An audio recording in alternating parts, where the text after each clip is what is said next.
Hi guys, so today I'm going to be starting my very special series and it's called Dealing with Anxiety. I am one of those people who suffer from anxiety. I've had it ever since I was a little girl when my brother died when I was 4, and he was, the only person that verbalized to me that they protect me. So I'm going to see my backstory today and how I am dealing with it currently. I did make a video like this on my regular camera, but I don't know how to upload videos from there onto here, and I have so many like beauty videos and stuff like that I'm just like, how do I upload it onto my Mac or my Windows? So I'm gonna have my dad figure that out, and I'm gonna be uploading them. So let me go ahead and start with my backstory. Like I said, my brother died when I was 4. He was 24. He was my half brother, not my real brother. So he was in a motorcycle accident. It was really tragic. All of a sudden, I was in Canada with my mom at the time, and because we share dads, we don't share moms. So we had the same dad, we don't share. But it was before my 4th birthday. Was it before my 4th or my 5th? I think it was before my 5th birthday. Me and my mom were in Canada visiting some family of hers, and she got a call from my dad saying that we had to come home immediately, that my brother Nathan was in critical condition and that they didn't think he was going to make it. So we hopped on a plane, we came back to Florida where I still live, and he had happened to pass away. So we had him cremated, we had a funeral and everything, and it was probably one of the hardest things I've ever gone through in my life. My parents didn't really explain it to me, so I had all these crazy stories in my head, like he went to a tux store and he met the tux man and he made the tux man mad, so the tux man chased him. Anyway, it was just, a motorcycle accident, that's it. So I guess that's the time where I felt the least safe. As a young child, I felt like it was my duty now to protect my family.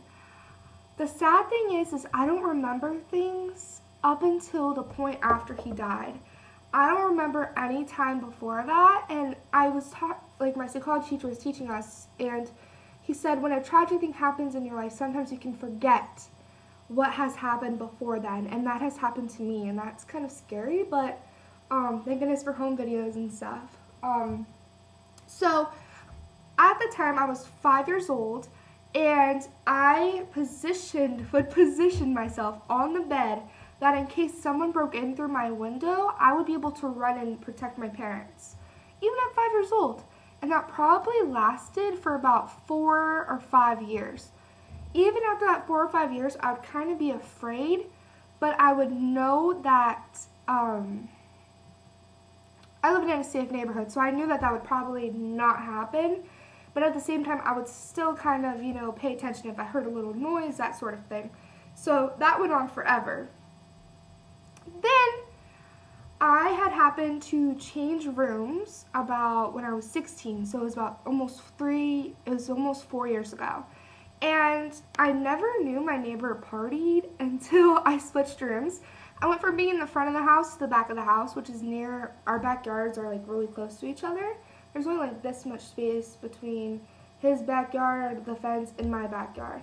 And my window would face the backyard and from my room. So I would always hear him having parties, and it didn't really bother me at first. I was just more like, this is kind of annoying. But after a while, for some reason, I would get a little bit antsy, sort of anxious. And my psychology teacher taught us that it was because because the person's brain can't figure out how to cope with it. So it decides, it overbuilds, blah, blah, blah. So, sorry, I'm like messing with my hair. It's like annoying me because I can't stand it long. So I started getting really anxious, but it wasn't to the point where it was too bad. I would just call the cops on them a lot. And it probably annoyed them too because they're trying to have a party, whatever. And the strange thing is I would have waves like of really bad times where I would really flip out or I would get antsy, or to the point where I would call the cops on them and I would literally watch outside the window to make sure they weren't getting near my house. All that sort of stuff. But if I would go to a friend's get-together, say for 4th of July, we would all have fun, After that, I'd be kind of understanding. I'd be like, okay, I can have a party at my friend's house, and so I think it's okay for them to have a party. But after a while, even that stopped working because I felt like, oh my gosh. So I had, me and my ex-boyfriend broke up last February. And while I was dating my ex-boyfriend, I was completely okay. I wasn't getting anxious anymore. I was perfectly okay. And there was only a couple times where I would have kind of panic attacks, but whatever, it was fine. I was okay. And then after we broke up, I was still okay. I was still alright. And my dad, which might sound really dumb, I had a bunny for about 3 or 4 years. My dad gave her away when I was at work. I didn't know it was going on. I didn't know it was going to happen. My mom had warned me, but I was like, whatever. My dad never does that, so whatever. And I come home from work, and she's gone. And I legitimately had a mental breakdown. I was trying not to freak out because of my breakup with my ex-boyfriend. So I had all these emotions built in. And when they got rid of my bunny, I legitimately just threw myself on the floor in the fetal position. And I'm like, don't touch me! Don't touch me! You did this to me! Like, it scared my parents so much that they, like, took my keys away from me, took everything away from me for that whole night until I could calm myself down. And all I did was sit like this. And my dad tried to explain it to me, and I was yelling at him, and it was just so terrible. Ever since then, my anxiety has become worse. And I don't know if it's because I've lost my bunny, and it made all these emotions come up again of when I lost my brother, but my anxiety has been so bad. And literally, I had the worst one, the anxiety attack a couple weeks ago, and I still can't go in my room because of it. And I might start crying. It was just that traumatic. So I was like, you know what, I'm not going to let my neighbors ruin my life anymore. I'm going to sleep in my bedroom. And so I've been sleeping in my old room because we call that our guest room. So it has a bed, has TV, that kind of stuff. So I lay in bed and I start hearing them getting rowdy next door. And I was raised Christian. So even if I don't really, I go to church, but you know, like I'm not as strong as a believer as I used to be when I was a kid. So I start praying. Like, that's my first reaction. So I'm like, God, please don't let me have an anxiety attack. Please, God. Please, Lord. Please. So I'm just saying that in my head.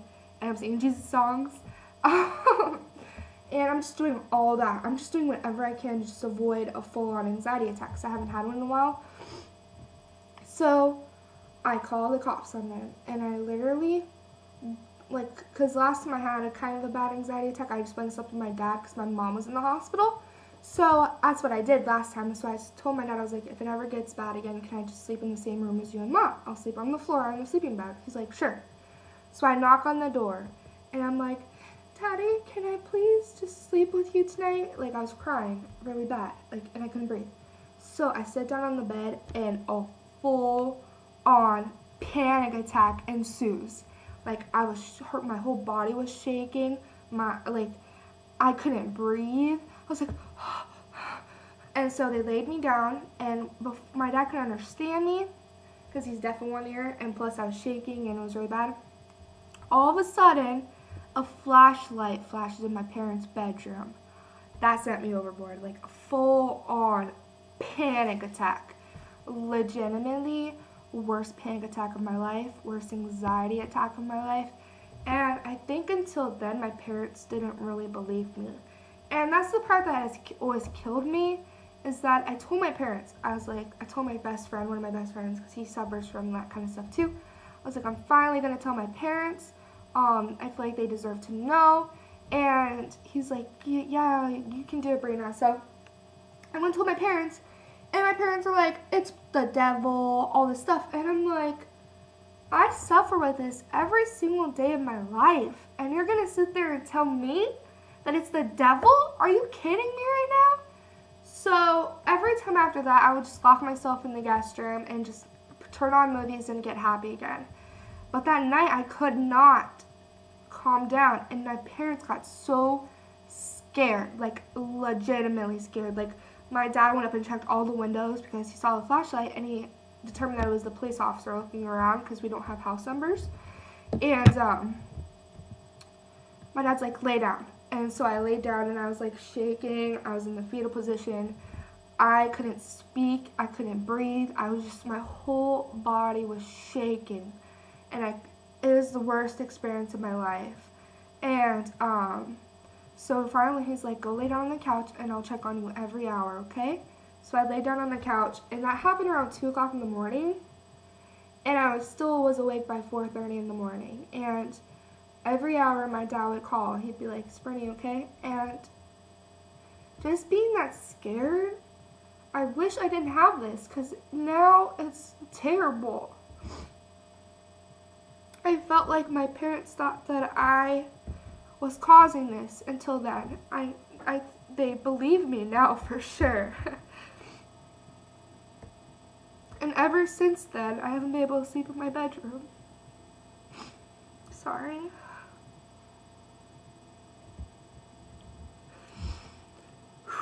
Ever since then, I haven't been able to sleep in there, and my dad put house numbers on our house and our mailbox.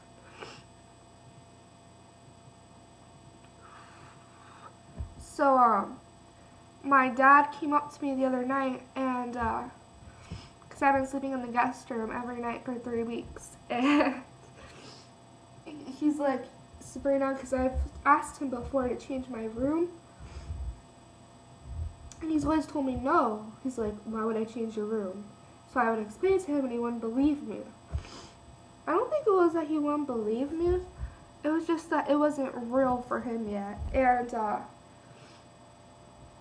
now we're going to be changing my room. So I'm hoping that helps the anxiety, because since I've been sleeping in the guest room, I've been a lot less anxious. I've been thinking about it less and less. And my whole mental state's been better. I've been a little bit happier. Yeah, so I'm excited. I'm excited to be in my old room and just be able to not have that anxiety anymore. And I'm sure I'm going to still get attacks every once in a while, but I think my parents finally believing me makes it all worth it. So yeah, that's the first episode in the series. I don't remember if I said in the beginning, but it's going to be called Dealing with Anxiety. I'm going to start this series on how I'm coping with it. I'm probably going to do one like every couple days. And if I have a major anxiety attack, maybe I'll record it. I hope I don't, but if I do, then I might just record it for you guys. And I just want to tell you guys, I know this video is really long, but if you're suffering with anxiety, there are other people suffering with you. You are not alone. Yeah, so that's it. I know I sometimes feel like I'm alone because my parents always believe that it's,